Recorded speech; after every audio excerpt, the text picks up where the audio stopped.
This is an M1 Mac Mini, the first computer with Apple Silicon. It came out way back in 2020 and it's been a workhorse for me. If you're new to the channel, I mainly use my computers to edit videos like this one, all done in Final Cut Pro. And this Mac Mini has been awesome for it.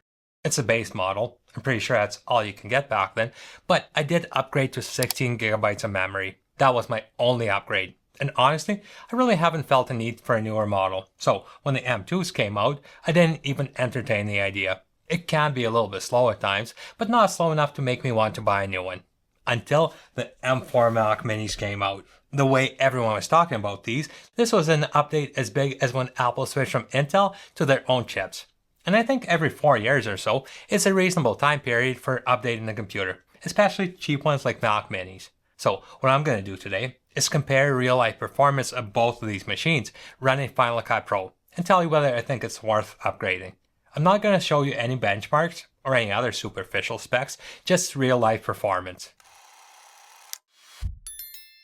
Before we start, let me just show you what we're working with. First, the computers. The M1 Mac Mini comes with an 8-core CPU and an 8-core GPU. This particular model is upgraded to 16 gigabytes of unified memory, a 256 gigabyte SSD, and a 16-core neural engine. The new M4 Mac Mini comes with a 10-core CPU, a 10-core GPU, 16 gigabytes of unified memory, a 256 gigabyte SSD, and also a 16-core neural engine. On paper, and according to all the benchmark scores, this new model should be quite a bit better. We'll find out. The timeline I'm going to use for these tests is fairly simple. It consists of a 4K clip shot in Panasonic Vlog with a Rec 709 conversion LUT and a light color grade applied to it. I also have a few B-roll clips and screen recordings layered above my timeline, some adjustment layers with animations, and a handful of effects and animations from third-party plugins. I didn't want to go too crazy for this test, just an average YouTube video. Also, I have background render turned off, and all render files, including any optimizer proxy media, have been deleted. I screen recorded all the tests with CleanShot X, so that did slow things down a bit, but I did it on both machines, so it should be a fair comparison. First up is timeline performance. I wanted to test each machine to see how responsive they were in general timeline navigation. The M1 Mac Mini did okay in this test. Timeline navigation was fairly responsive. I could move my skimmer anywhere in the timeline, hit play, and the project would start playing instantly. Placing my skimmer over just a normal video clip, or a clip with some light effects applied to it, would give me flawless playback. Anything with slightly more complex animations would be a bit choppy, but not horrible.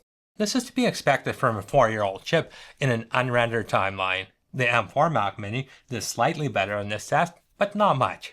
Just like the M1 model, moving around in my timeline was pretty responsive, and playback was instant every time. The M4 model was slightly smoother playing back more complex parts of my timeline, but still a bit choppy. To demonstrate, here's my end screen animation on the M1 chip, and the same animation on the M4 chip. Smoother, but still a bit choppy. Another test I like to run is playing my entire project all the way through. I like doing this right before my export to try and catch any mistakes. I find playing for an extended period of time without stopping can sometimes slow down a computer and really affect playback. The M1 Mac Mini started out really good, but after playing a couple clips with animation presets applied to them, the scrolling timeline started to have a hard time keeping up. Also, right around this point, playback started to get a bit choppy, especially during and a couple seconds after an animation. This became more and more apparent further into my project. It wasn't unwatchable, but like in my case, to do a final watch before export, I would strongly recommend rendering. The M4 Mac Mini, just like before, did a bit better, but once again, not by that much. Just like the M1 Mac Mini. Playback started out really good, but the further we got into the project, the worse it got.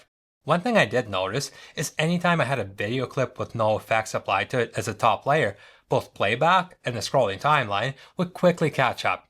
This happened on the M1 too, but the M4 was much faster. But even though playback was slightly better on the M4, I would still recommend rendering your project before the final watch. Before testing how long each machine would take to render this project, I wanted to test to see how long it would take to export this project without rendering. I exported my 7-minute project to Apple Devices 4K preset using an HEVC 8-bit codec. This is the export preset I normally use for my YouTube videos because it gives me a high quality video to upload to YouTube, keeps the file size very manageable, and mainly, YouTube seems to process this file type the fastest. The M1 Mac Mini exported this project in 13 minutes and 24 seconds. The M4 Mac Mini exported the same 7-minute project to Apple device's 4K preset using the same HEVC 8-bit codec slightly faster, taking 12 minutes and 13 seconds. My next test was rendering this entire project. With a rendered project, you get much smoother playback, and, at least on older Intel Macs, rendering a project would speed up your export quite a bit. The M1 Mac Mini rendered this 7-minute project in about 11.5 minutes. The M4 Mac Mini did quite a bit better here, rendering the same project almost in real time, taking only 7 minutes. Once the project was rendered, the playback on both machines was flawless, but that's to be expected. Next, I tried exporting the same project using the same export presets, but this time after rendering the entire timeline. The M1 Mac Mini exported this project quite a bit faster, only taking a little more than 10 minutes compared to the 13 minutes for the unrendered project. The M4 Mac Mini's export speed did not improve. Once again, it took just over 12 minutes to export this project after rendering. So if you have background render turned on and you let Final Cut Pro render your timeline as you edit, the older M1 chip is actually faster exporting your timeline than the brand new M4 chip.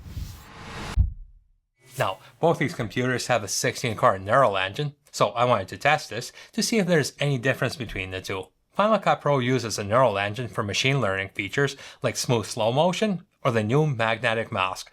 I first tried smooth slow motion. With this, Final Cut Pro analyzes your clips shot at regular frame rates and uses machine learning to make additional frames in between, allowing your clips to be played back in slow motion. And this actually works amazingly well.